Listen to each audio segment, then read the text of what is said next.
The One adalah program Cokro TV yang khusus menampilkan sosok yang punya peran penting menjadikan Indonesia lebih baik di bidangnya masing-masing. Halo penonton, kita hari ini bertemu dengan seorang tamu istimewa buat saya, bernama Francine Wijoyo. Halo Francine. Halo Bang Ade, terima kasih sudah diundang. Siap, dia istimewa, Francine istimewa karena 3 hal. Pertama, Francine adalah lawyer yang menjadi lawyer saya dalam menghadapi gugatan dari PDIP. PDIP itu kan menggugat saya 201 miliar rupiah. Nah, yang maju yang datang sebagai lawyer saya, kuasa hukum saya, yang membela saya secara pro bono, itu namanya lah Francine Wijoyo ini. Ya, dia berhadapan dengan para lawyernya PDIP, gitu ya. Iya, saya salah satu lah dari tim kuasa hukum, dari tim advokasi solidaritas rakyat. Oke. Humble banget kan Francine ini. Dia harus menekankan bahwa dia cuma salah satu dari deretan nama-nama lainnya. Thank you ya buat bantuannya. Kedua adalah kita harus mengucapkan selamat nih buat Francine karena dia adalah anggota dari Partai Solidaritas Indonesia yang terpilih menjadi salah seorang anggota legislatif DPRD DKI Jakarta, ya, betul kan? Ya. Terima kasih. Nanti bulan apa dilantiknya? Rencananya akhir Agustus. Akhir Agustus. Ya. Dan saya jamin nih buat penonton, dia ini nggak pakai money politics. Dia itu bersih, lurus, jujur, berjuang terutama dengan cara tertentu yang menarik nanti kita bicarakan. Ketiga, kenapa dia penting? Dia adalah seorang advokat. Dia lawyer dan yang memperjuangkan kata tepatnya mungkin hak-hak hewan, perlindungan dan kesejahteraan hewan.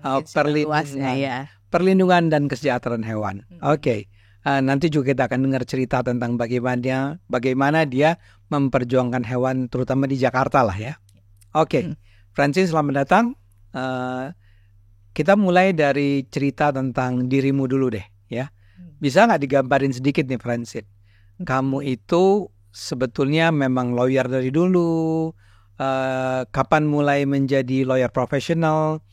Kenapa masuk politik dan kenapa memperjuangkan hewan? Oke. Saya dulu sih di korporasi sebenarnya awalnya. Kemudian. Tapi kuliahnya hukum ya? Kemudian saya sebenarnya mulai kerja semenjak lulus SMA Bang Ade. Jadi hari ini lulusan itu hari pertama saya keterima kerja. SMA? Iya, gitu. Betul. Wow, itu di Jakarta? Di Jakarta, ya. Jadi kebetulan waktu itu saya sudah mulai hidup sendiri, terpisah dari orang tua itu sejak kelas 1 SMA. Karena orang tuamu di kota lain? Ada yang di kota lain, orang tua kandung saya. Kemudian saya tinggal sama om tante saya di sini. Kemudian ada sedikit perselisihan lah gitu kan, beda filosofi hidup sih. Ya, filosofi hidup. Sehingga ketika itu di usia 15 tahun saya sudah mulai hidup mandiri. Jadi tidak ada orang tua. SMP? Belum. Ya, kelas 1 SMA saya waktu itu. 1 SMA udah hidup sendiri? Sudah mulai mandiri lah. Iya. Itu artinya cari uang sendiri. Waktu itu masih numpang tinggal di rumah teman-teman yang baik yang mau menampung saya waktu itu. Oke. Nah, kemudian waktu lulus SMA ya itu tadi hari pertama. Sorry, di SMA tuh cari duitnya gimana? Saya waktu itu jadi guru les. Les privat. Kebetulan waktu itu pernah pintar sedikit Bang Ade. Jadi saya mengajar anak-anak SD atau SMP fisika, matematika. Wow. Padahal kamu masih siswa SMA ya? Siswa SMA. 3 tahun. Survive nih. Survive. Kemudian ada teman yang baik juga ngasih tahu ada lowongan kerja nih, dan kebetulan saya keterima di sana. Di mana tuh? Waktu itu di sebuah perusahaan graphic design, digital retouching. Zaman dahulu tuh masih barang langka lah itu. Kamu gitu. Sebagai salah seorang desainer? Sekretaris, enggak. Sekretaris. Saya mulainya dari sekretaris, tapi sambil di situ saya iseng belajar sama teman-teman yang graphic design tuh. Belajar bagaimana sih cara meretouch secara sederhana gitu. Kemudian saya tertarik, pernah belajar juga desain grafis tapi nggak selesai yang D1 gitu. Nah, setelah itu sih saya kerja di corporate cukup lama. Kamu tuh kemudian corporate itu ketika kamu di sempat pindah-pindah, ada pernah di sekuritas. Sorry, bukan. Maksud saya adalah setelah lulus SMA. Setelah lulus SMA saya kerja tadi yang di perusahaan digital imaging. Kemudian saya sambil kuliah ya? Belum. Oh, belum kuliah. Jadi saya jedanya cukup lama tuh kan, Antara lulus SMA dengan dan sampai mulai kuliah. Iya. Kemudian saya pindah ke perusahaan sekuritas, lalu kemudian akhirnya pindah ke grup Astra Internasional waktu itu. Nah, di grup Astra inilah kemudian saya memutuskan mulai untuk saya mau pengen lanjutin kuliah, jadi saya ambil kuliah malam. Kebetulan waktu itu tertariknya memang bidang hukum. Nah, lanjutlah saya S1 dan S2 kuliah malam langsung sambil kerja. Iya, waktu itu. Jadi benar-benar pergi pagi pulang pagi itu, jadi kerja, kuliah, terus ngerjain tugas dan lain-lain gitu. Waktu itu sambil jualan kue juga untuk biaya kuliah gitu kan. Seru Padahal lah. udah kerja di perusahaan ya. Iya, tapi kan ya tetap lah kita kan butuh tambahan ya untuk bisa biaya kuliah gitu. Ini semua di Jakarta ya? Jakarta, iya. Nah, dari ketertarikan saya di bidang hukum tersebut, akhirnya saya juga coba untuk kerja mulai di law firm. Law firm, terus kemudian buka kantor sendiri. Nah, pada saat saya sudah menjadi advokat tersebut, saya sih sebenarnya memang udah cinta hewan dari kecil ya, karena dari kecil memang sudah biasa bergaul dengan kebetulan dulu anjing gitu kan. Nah, waktu sudah besar saya mulai mencintai kucing, walaupun awalnya tadi nggak begitu suka, karena tadinya saya pikir kok kucing tuh sombong ya, beda kan karakternya dengan anjing gitu kan. Tapi tak kenal maka tak sayang. Jadi ketika sudah mengenal karakter kucing, waktu itu ada yang luka datang masuk ke rumah, kemudian kami obatin, saya dan suami obatin, lalu itulah yang jadi kucing pertama kami, namanya Tomat gitu, adopsi. Tomat namanya. Kebetulan kami suka ini karakter Tomat di Kompas. Kartunnya kan, nah itu kami suka baca gitu. Nah kebetulan itulah jadi lucu. Saya pikir tadi karena tampangnya kayak tomat gitu. Enggak juga sih, karena ya lucu aja gitu karena. Nah, dari satu kucing rescue itulah yang kemudian membuat kami lebih empati pada kucing-kucing jalanan dan juga membantu advokasi di bidang perlindungan dan kesejahteraan hewan itu. Karena saya lihat kan banyak sekali kasus-kasus penganiayaan hewan. Dan Indonesia itu pernah menjadi nomor 1 di dunia yang pengunggah konten kekerasan pada hewan tertinggi.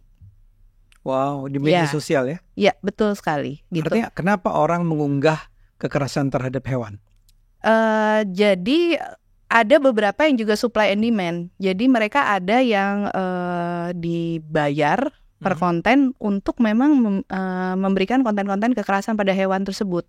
Gitu. Jadi untuk dijual, ada yang dijual, ada juga yang menikmati itu, yang walaupun ya tentu kami tidak paham ya daya tariknya di mana itu juga tentu buat kami tentu agak agak aneh gitu ya, betul sekali gitu. Karena sih misalnya contohnya ada taruhlah anjing, anjingnya dipukuli atau di apa gitu? Iya, waktu itu bahkan ada yang kayak kasus yang misalnya ada yang monyet di blender, yang semacam itu yang agak monyet di blender. Iya, betul sekali. Ada videonya? Ada, dan itu ternyata mereka jual. Yang mereka jual blender konten kekerasan terhadap hewan ini. Ada orang yang mau membelinya. Betul sekali. Nah, inilah yang sangat-sangat disayangkan. Makanya tadi perlu ada edukasi, ya kan? Gitu. Karena kami percaya bahwa yang namanya kasih sayang, cinta, kasih sayang itu adalah sesuatu naluri. Tapi kalau namanya kekejaman, kejahatan itu adalah sesuatu yang dipelajari. Nah, jadi makanya itu perlunya edukasi bahwa hewan itu kan tidak bisa melawan, hidupnya kan bergantung pada manusia ya, dan seharusnya pun kita juga diciptakan kan hidup berdampingan. Oke. Nah, sebelum cerita lebih panjang soal hewan, saya kembali dulu nih. Ya. Pertama adalah apa yang menyebabkan Francine merasa perlu buat belajar hukum S1, S2? Ada satu titik di mana saya merasa bahwa yang namanya ketidakadilan itu harus dilawan, tapi saya tidak mempunyai kemampuan lebih untuk bisa membela. Baik membela diri saya, membela sesama saya, apalagi membela hewan. Kapan itu? Pada saat itu ya ketika saya waktu sambil kerja itu. Nah, sebelum kuliah nih ya? Iya. Jadi lucunya pada saat itu tuh saya kan posisinya sebagai sekretaris. Sekretaris itu saya mempelajari semua dokumen yang akan ditandatangan oleh atasan saya tentu kan. Itu saya pelajarin, ada banyak lah dokumen yang masuk, dari dokumen legal, dokumen keuangan dan lain-lain gitu kan. Nah kemudian saya melihat bahwa hukum ini adalah sesuatu yang berkaitan dengan logika sebenarnya gitu kan. Kalau analisanya juga terkait dengan logika. Dulu kan saya bayangannya kalau hukum tuh aduh mesti ngafalin pasal-pasal ya. Ternyata dalam prakteknya sih enggak gitu. Jadi kayak misalnya kita review perjanjian, terus udah gitu ya keputusan direksi dan sebagainya, itu kan butuh analisa sebenarnya kan gitu. Nah dari situ saya melihat dan ini sesuatu yang bisa saya pelajari dan mungkin akan berguna untuk saya ke depannya. Tapi waktu itu saya nggak kebayang tuh akan menjadi lawyer sih sebenarnya. Cuman kepingin aja, saya udah mulai tertarik. Jadi saya kalau misalnya saya punya gelar, minimal itu kan bisa untuk memajukan karir saya, plus juga menjadi legitimasi ya dalam tanda kutip gitu, bahwa saya bisa memberikan review ini karena saya memiliki kemampuan di bidang itu. Awalnya sih seperti itu sih. Tapi kan nggak harus sarjana hukum. Iya, cuman kan ya itu tadi, saya butuh legitimasi untuk ini. Pertanyaan saya tadi Anda menjawab bahwa ada satu titik di mana Anda merasa bahwa kalau Anda punya kemampuan menguasai hukum dan hukum, Anda bisa membela mungkin diri Anda, mungkin diri orang lain. Itu kapan? Awalnya tadi mulai dari argumen terkait dengan analisa sebuah perjanjian saja misalnya gitu kan. Saya berhadapan dengan lulusan sarjana hukum sementara saya hanya lulusan SMA. Sehingga tentu akan dipandang sebelah mata kan. Makanya saya akhirnya mengambil kuliah gitu kan, untuk sebagai legitimasi bahwa saya juga punya gelar yang sama, sehingga diskusi kita bisa berimbang gitu. Nah dalam perjalanannya saya menemukan banyak kasus-kasus ya manusia banyak yang mengadu lah gitu kan, di tempat kerja nih ya baik di tempat kerja maupun di luar ya, banyak yang mengalami ketidakadilan kemudian meminta bantuan. Siapa itu? Salah satunya misalnya nih ada contoh kasus ketenagakerjaan, mungkin kalau saya boleh share ya. Ini ada seorang resepsionis dari kantor hukum ternama itu, yang kemudian di masa pandemi itu dirumahkan lalu tidak dibayar upahnya selama 3 bulan. Pandemi itu harus 2020? Covid, ya sekitar tahun segitu. Nah kemudian di PHK oleh perusahaan ini, si kantor hukum ini di PHK dengan kantor hukum ya? Ya betul sekali, kantor hukum ternama. Kemudian ketika di PHK itu dia hanya dijanjikan awalnya hanya 4 bulan. Kompensasi upahnya hanya 4 bulan. Yang mana sebenarnya kalau 4 bulan itu ya hanya membayar 3 bulan upah sebelumnya yang belum terbayar. Iya kan gitu kan. Kemudian 1 bulan, sementara resepsionis ini sudah bekerja sekitar 9 tahun waktu itu. Yang secara hukum ketenagakerjaan harusnya mendapatkan kompensasi PHK. Nah itu juga menjadi sebuah perjalanan kasus yang cukup panjang gitu, yang akhirnya kita menangkan. Kita tuh artinya siapa? Saya dan si resepsionis ini, kami menangkan. Ini Anda sudah menjadi lawyer nih ya? Ya, sudah menjadi lawyer. Kami menangkan gitu, jadi di atas kertas ini menang. Tapi ya lagi-lagi kalau belum ada itikat baik dari si kantor hukum ini, belum terbayarkan sampai sekarang. Sampai sekarang? Betul sekali. Mungkin sekitar 3 tahun, 4 tahun? Dari 2020 ya hampir 2020 ya betul. Itu kenapa bisa sampai tidak terbayarkan? Nah inilah kalau misalnya jalur hukum ya, kita misalnya minta proses ke pengadilan untuk dilakukan eksekusi, kemudian juga kami mengirimkan teguran misalnya kan, secara proses hukum kan gitu kan, kami berproses gitu kan. Tapi lagi-lagi kembali ke itikat baik dari si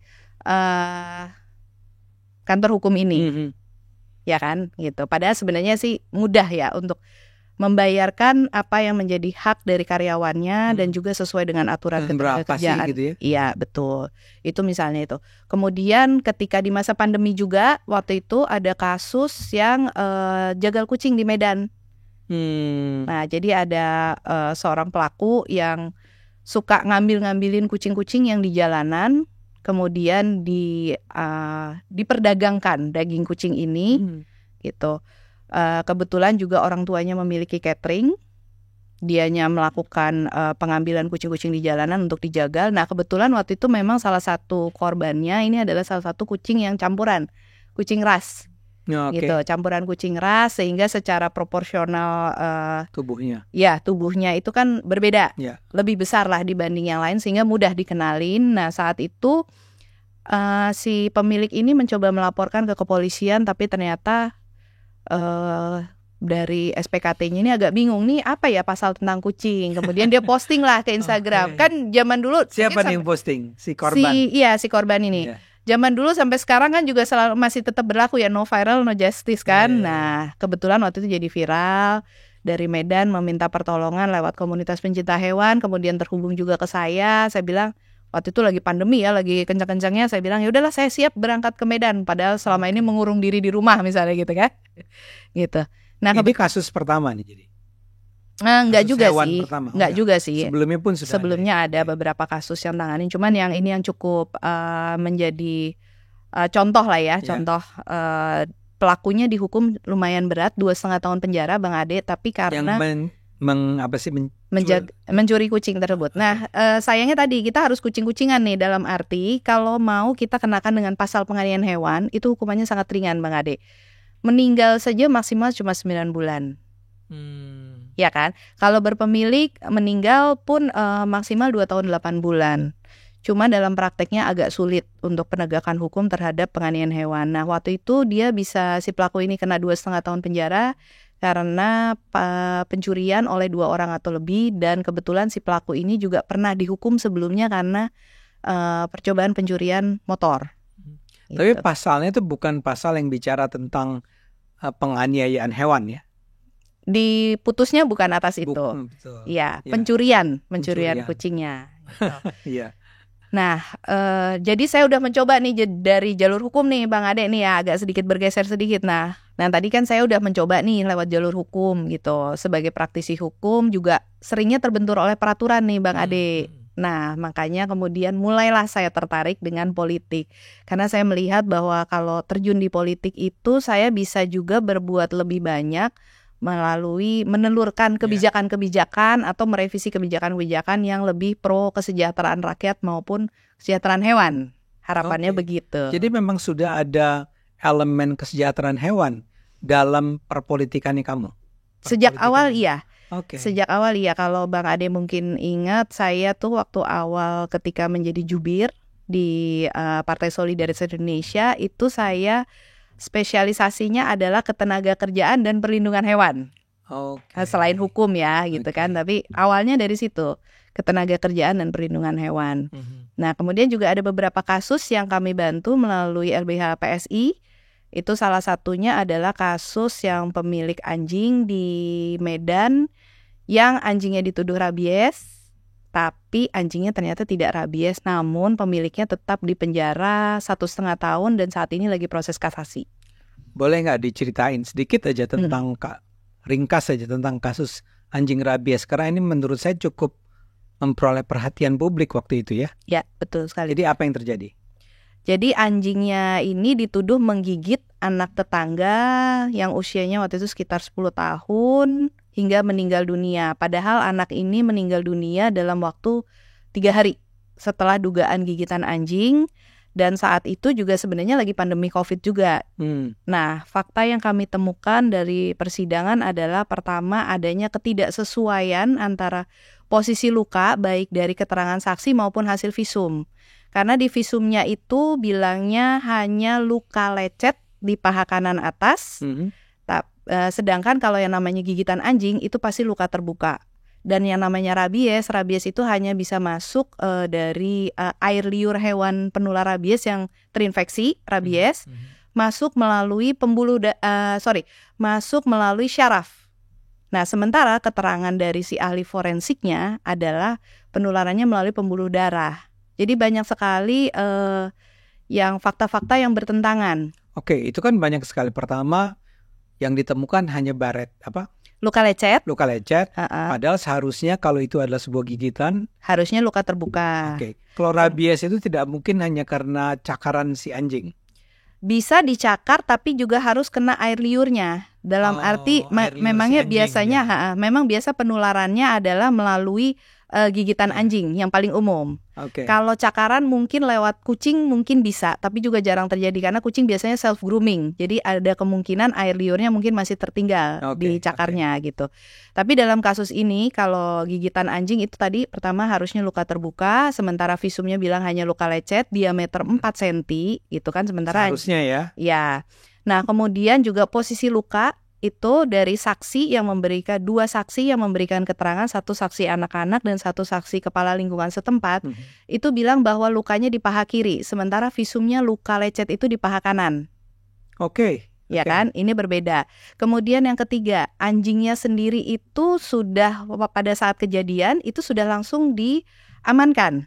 Pertama oleh pihak kepolisian, kemudian oleh Dinas Pertanian setempat dilakukan observasi selama lebih dari 14 hari.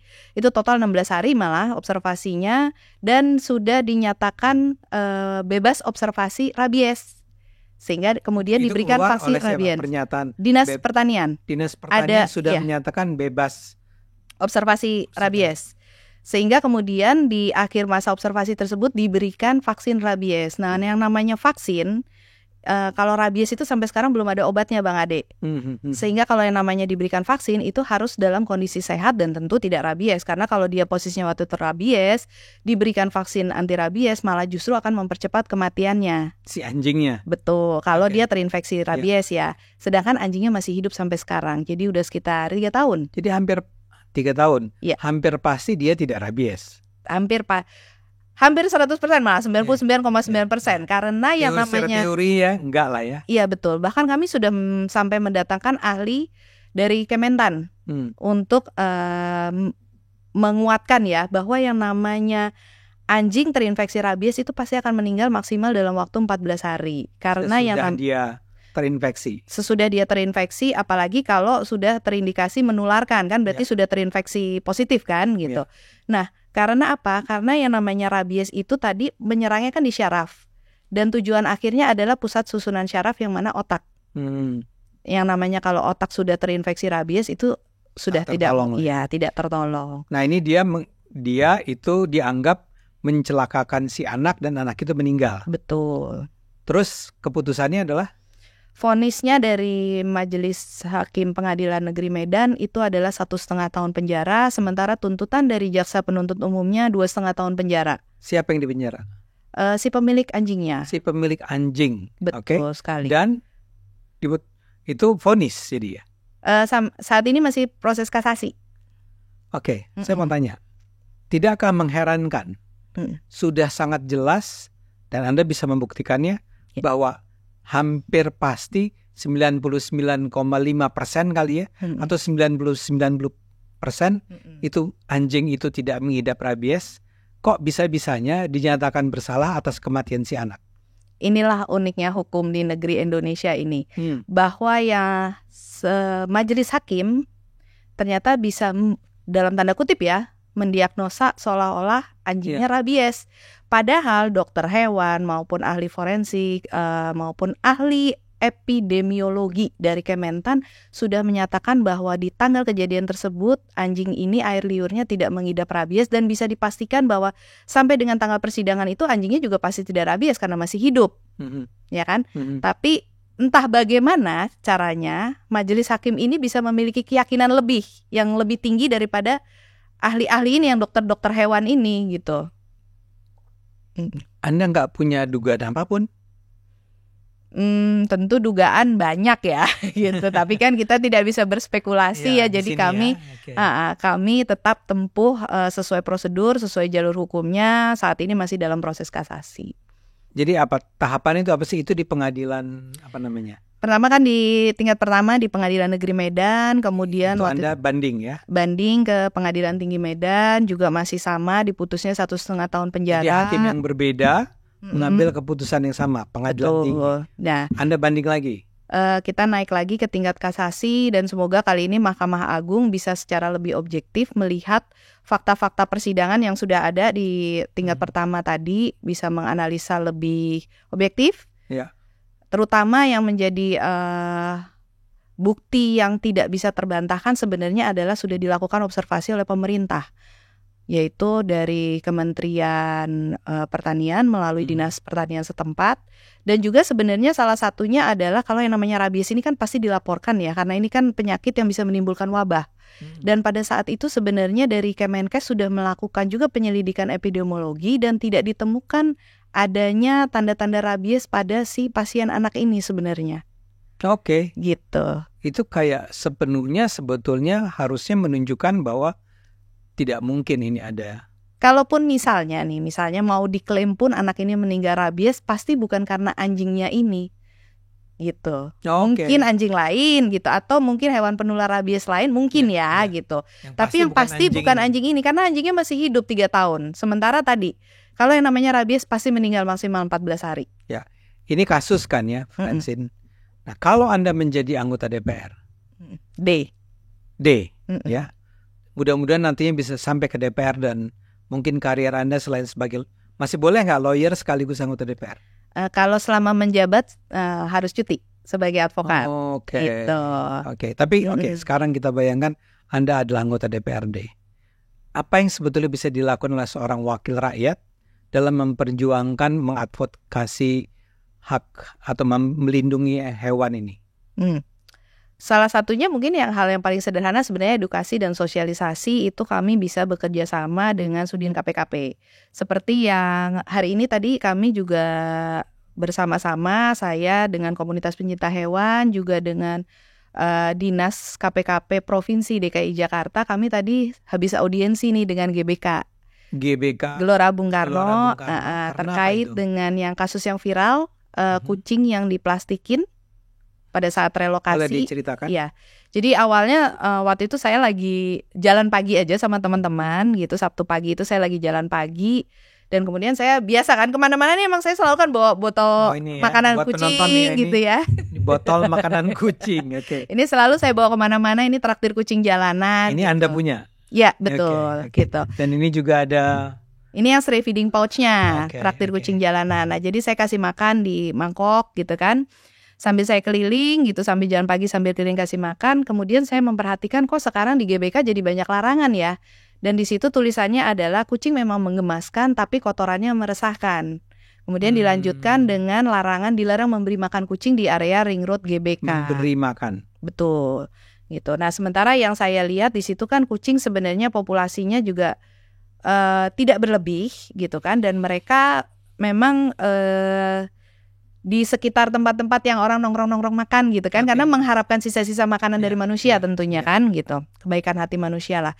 Lalu saya posting saat itu, kebetulan kan akunnya adalah Love GBK, sehingga saya mencoba mengetuk hatinya GBK ini. Saya bilang mencintai tidak seharusnya mematikan empati. Dalam arti kan kucing ini kan minta makannya berapa sih? Paling cuma sedikit sekali. Kemudian mereka juga hidupnya sehari-hari leyeh-leyeh kok kalau namanya kucing kan gitu. Nah ternyata postingan itu viral. Banyak yang share juga. Oh iya, saya sering lari pagi atau jalan pagi di situ sambil kasih makan kucing. Kenapa kok dilarang gitu kan, kurang lebih serupa. Tolonglah GBK jadi tempat yang ramah hewan. Saya di situ juga menyarankan GBK mungkin bisa ditiru seperti MRT Jakarta yang justru menyediakan spot-spot untuk ini, stray feeding. Apa itu? Untuk memberi makan kucing jalanan. Jadi malah justru dikasih spot khusus supaya lebih terkonsentrasi tempatnya, sehingga pembersihannya pun juga kan lebih gampang ya, karena kalau di area-area tertentu. Nah itu yang saya kasih contoh MRT Jakarta. Kemudian saya juga ambil contoh Balai Kota. Balai Kota ini bahkan punya Instagramnya sendiri untuk kucing-kucingnya, namanya Balai Kato. Nah kucing-kucingnya mereka disterilisasi, kemudian diberi nama dengan nama-nama mantan gubernur Jakarta. Oh iya, situ, siapa? Iya, ada kucing Yoso, yang saya paling ingat kucing Yoso. Sutioso. Nah, iya gitu.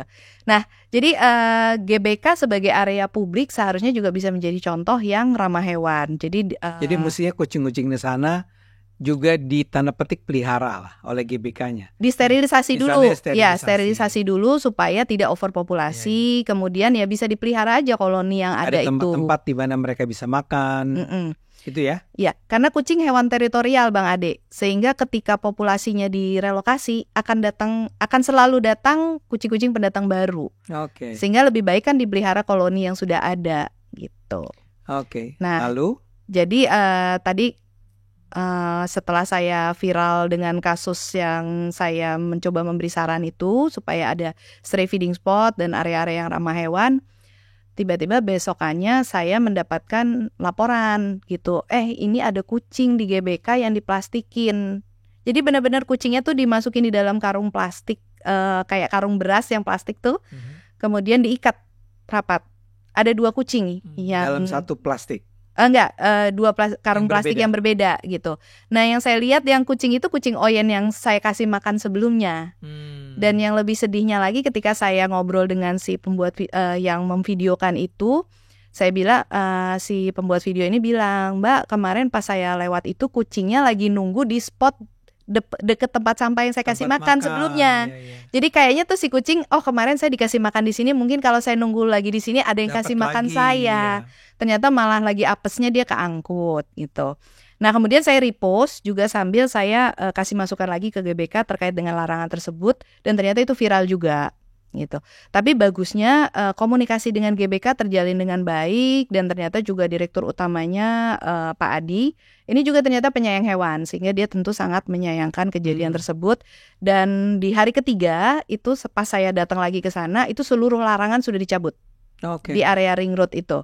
Nah, kemudian tadi pada saat kami komunikasi lagi bersama dengan komunitas pencinta hewan dan dinas, itu juga mereka welcome sekali untuk membuat GBK menjadi area yang ramah hewan. Jadi nanti kami akan jadwalkan sterilisasi bersama, kemudian juga berikutnya akan dijadwalkan vaksin rabies gitu untuk menjaga Jakarta tetap bebas rabies sejak 2004 ini. Wow, keren. Gitu. Itu walaupun saya menduga tetap akan ada pengeluaran yang Anda keluarkan kan? Ya. Dan itu sepenuhnya Anda tanggung sendiri. Kebanyakan iya, tapi kan kalau memang untuk kepentingan yang lebih besar, lebih baik gitu kan, kadang-kadang ya kita berbagi lah, ya kan gitu. Seperti Anda membantu saya pro bono itu juga begitu ya? Iya, kan Jadi penonton, rezeki itu kan ya, nggak harus datang dari sesuatu yang berimbalan kan, Bang Bu Ade. Francine ini mungkin kesian ngelihat saya, jadi dia bilang kalau Pak Ade ini harus bayar, nggak sanggup lah dia. Oke, Francine, ini mungkin langkah awal ini mudah-mudahan akan menjadi sebuah langkah yang berarti ya bukan hanya buat Bu Francine tentu saja, hanya buat Anda, tapi juga buat masyarakat luas dan juga pada komunitas hewan barangkali ya namanya ya, yang ada di Jakarta ini. Saya merasa terhormat sekali Anda mau datang ke sini, dan saya merasa terhormat sekali Anda bersedia menjadi lawyer saya dalam kasus PDIP ini. Dan saya wish you only the best ya buat bangsa ini, bukan hanya buat diri Anda atau keluarga Anda. Terima kasih banyak Bang Ade, doa yang sama, yang baik-baik juga untuk Bang Ade. Terima kasih. Penonton, begitulah percakapan saya dengan Francine kali ini.